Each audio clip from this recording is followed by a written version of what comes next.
Hi, I'm Chris Walters. I'm the CEO of Encompass. I have not had a chance to meet all of you, but since I've arrived 6 months ago, many of you requested more communication about what's going on in the organization, what's working well, and what's not working so well.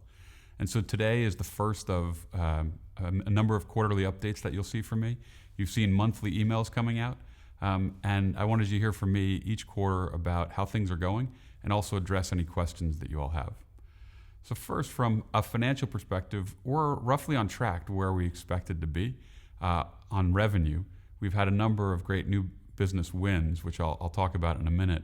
And on the profit side, we're slightly ahead of forecast, and that's partially driven by we've been a little bit slower in hiring than expected. And you may have seen from the emails that I've sent out, there's actually a bunch of new people that we're bringing into the organization. We actually probably needed to bring in more given all the activity that we have going on. And so you'll expect to see more hiring in the coming months.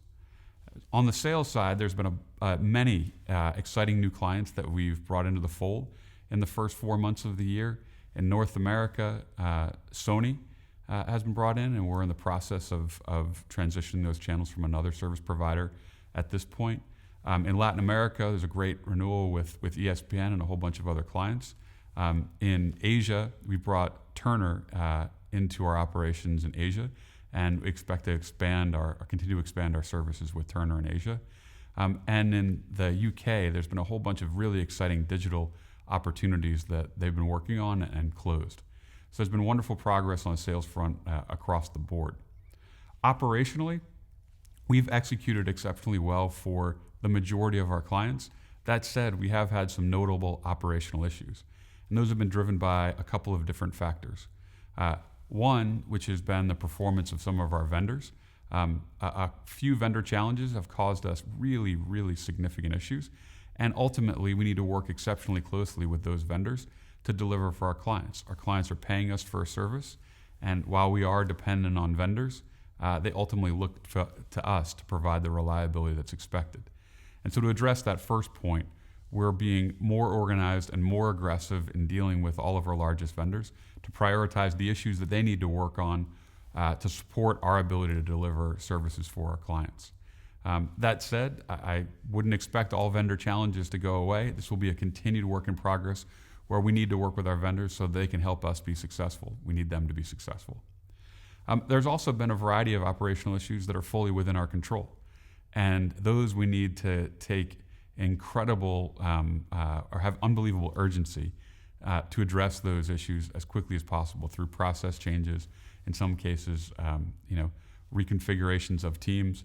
But ultimately, the reputation of the company is based on the reliability of the services that we deliver. And so we need to aggressively address all of these issues as rapidly as possible. What I've seen is great progress on all these fronts. But we have had our challenges, and we need focus from everyone in the company to address the challenges on a go-forward basis. Last area to update more generally is just on the technology front, where there's a number of exciting things that we're working on in terms of building and launching digital services. One notable one, which I mentioned in the last email update, was CVOD processing. So there is now audience measurement for VOD viewing on a variety of platforms. And we have some testing underway and ultimately hope to be able to launch in the coming months a product that we think virtually all of our clients that have Nielsen measurement will have great interest in. There's a collection of other digital services where we are making progress in terms of understanding what the requirements are and ultimately figuring out how to build those services. And that is going to be an incredibly important part of our growth going forward. And so I expect to see by the end of this calendar year a collection of products where we can have great confidence in taking them to a large number of clients. The other bit of excitement in this area is that as we've started to engage with some large consumer-focused tech companies, so telecom, tech, digital media companies that we typically haven't served, there's quite a significant amount of interest in working with us. And so we're in the early stages of lots of those discussions, but we have a lot that we can offer those companies, which is quite exciting. A bunch of folks submitted questions. There were some similar questions that were submitted from around the globe. And so what I'll do now is just address each of those questions one by one.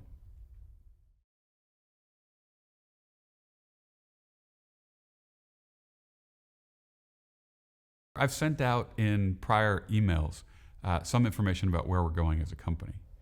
We are a tech services company that has historically served primarily broadcast and cable networks to deliver end-to-end solutions where we capture, process, and deliver their content in a very reliable, efficient, and simple manner.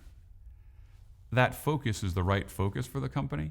However, we're going to do a couple things. We want to continue to focus on capturing, processing, and delivering content for our clients. However, we're going to expand more than we already have to date to deliver that content on all digital platforms. So we're aggressively working on building digital services.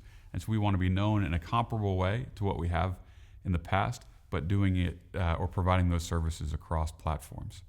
The other area of refinement is in terms of the clients that we serve.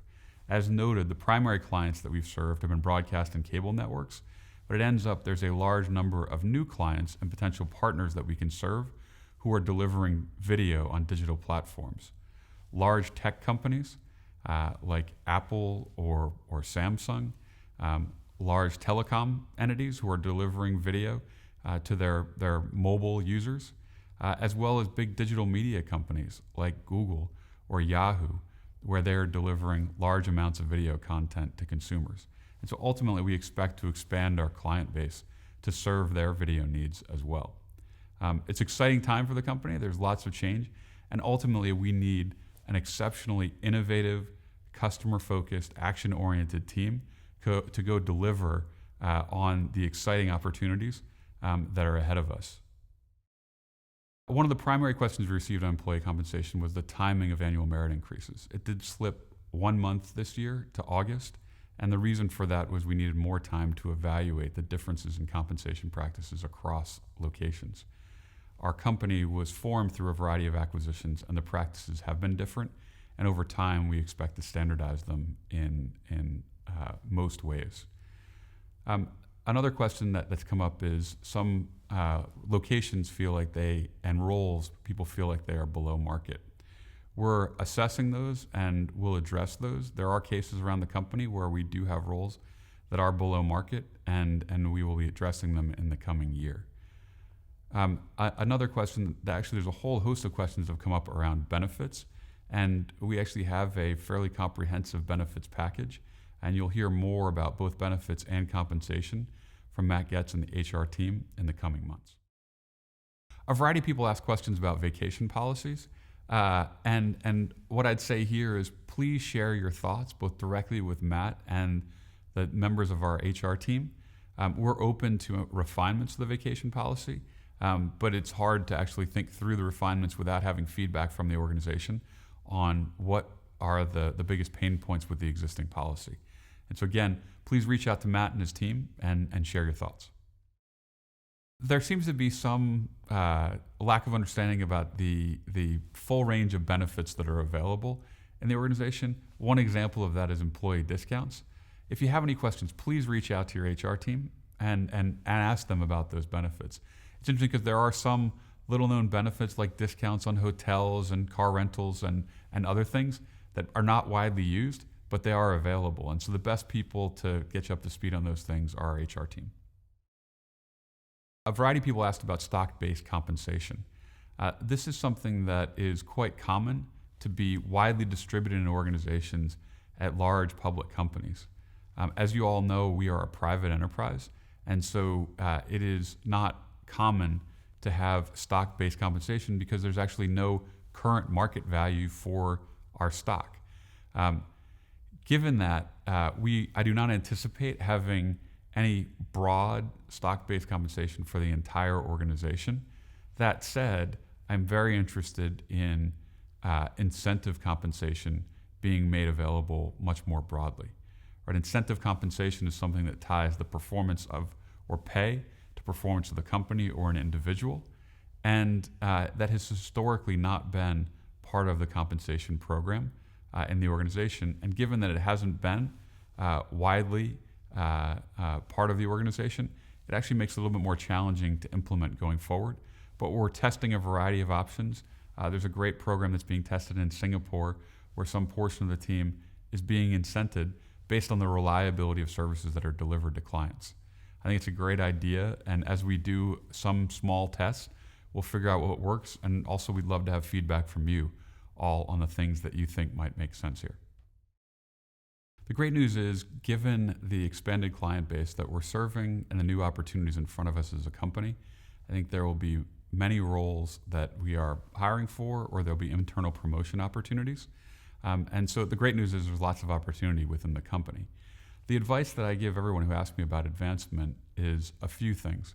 One, first, you qualify for advanced opportunities when you perform in your current role. So focus really, really hard on making sure that you deliver in your current role. The second thing is really understand and learn more. Talk to your colleagues and try to understand more about the roles that they perform, and understand the areas where you're interested, and then figure out how you can learn and develop some of the skills that are required. And that can be both through informal or more formal training processes. And so learn, and then actually offer to help. You learn a lot when you help colleagues with things that may not naturally sit within your direct area of responsibilities. In many cases, this requires a little bit of time invested outside of kind of your specified work hours, and honestly, that's an investment in developing your own skills. I think the other thing that all of you should do is make sure that you're leaning on our HR team. We've got great people on our HR team, and they can be resources for you as you think about the next opportunities for you with the organization. We have had some operational challenges, and I noted in my opening remarks a number of those challenges have been caused by vendors. And so as people pose questions to me, some of the vendors names that were surfaced included Grass Valley, Imagine, and SpectraLogic. As I mentioned, we are working very, very aggressively with these vendors to prioritize the things that they need to do for us to help us deliver exceptionally reliable services to our clients. I think we're going to be more structured in terms of how we engage with them, a bit more aggressive in how we engage with them, and make sure that engagement is very, very regular. If you have specific issues that you don't feel like are being addressed, please share that with your direct managers, but also feel free to reach out to our CTO directly, Alan Young, copying your direct manager, and let them know what's going on, right? We are working very aggressively with each of these vendors to make sure that we root out the problems. It's critical that we have good partnerships with them to deliver for our clients. One thing I've told all the groups that I've met with is that I've never turned down a request for a meeting or a call from any employee in a company that I've worked at. And so you should always feel free to reach out to me. I'm happy to answer questions that you have. You can reach out via email, via phone, or reach out to schedule some time. I had a great lunch yesterday with a really talented member of our team in Atlanta who was trying to understand a little bit more about how he could advance his career with the organization. It was wonderful. I love having those one-on-one meetings, but you'll also see me have group meetings when I visit different locations around the world. And please, when the invite goes out, join us for a good conversation. And so the opportunity to engage with me is extensive, and you can reach out directly, and we'll also reach out to you and offer times when I'm available to talk about what's going on in the company. Please also, I am a huge believer in very open, frequent, and direct communication at all levels.